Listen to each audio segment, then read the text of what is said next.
देश भर में सवाल है कि सूरजपाल उर्फ भोले बाबा कहाँ हैं, जिनके सत्संग को सुनने गए और 121 लोगों की जानें भगदड़ मचने से चली जाती हैं।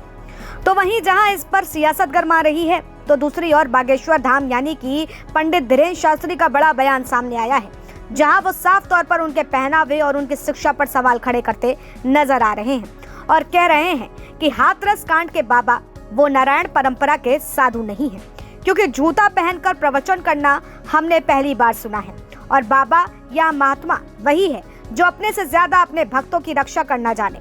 निश्चित रूप से कुछ ना कुछ रहा ही होगा, उनका क ख ग नहीं बन पाया होगा। घटना को लेकर आपका क्या संदेश है? हाथरस की घटना, पहली बात तो हमें जो जानकारी लगी हम सबका बन जाते हैं। पहली बात कोई परंपरा के साथ हमको जो जानकारी लगी वहाँ के कारण।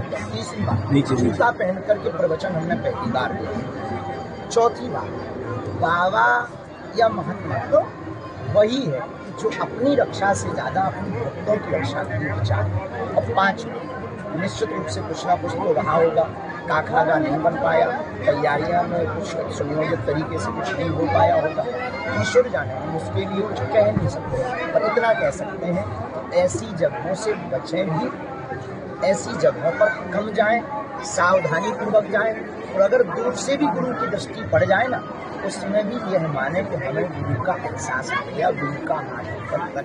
अब ऐसे में बाबा का सच क्या है वो सब जानना चाह रहे हैं, लेकिन उस बीच आपको बताते चलें कि यह सूरजपाल उर्फ नारायण एक बड़े अनोखे अंदाज में सत्संग करते हैं, जहां पर वह एक खूबसूरत सा स्टेज सजता है, 2 कुर्सियां लगती हैं और पति पत्नी साथ बैठकर प्रवचन करते हैं, जिसमें बाबा का पहनावा एक अलग ही अंदाज का होता है।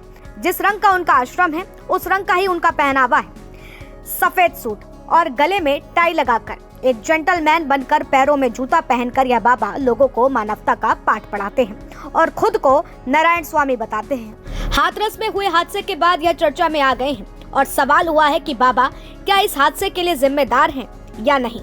लेकिन इस बीच धीरेन्द्र शास्त्री ने ऐसे बाबा से लोगों को बचकर रहने को कहा है और पहनावे को लेकर के भी सवाल उठा दिए हैं। आपको क्या लगता है ये बाबा को लेकर के कितनी सच्चाई है, और क्या जो बागेश्वर बाबा का बड़ा बयान आया है उससे आप लोगों की कितनी सहमति है? कमेंट सेक्शन में जरूर बताएं।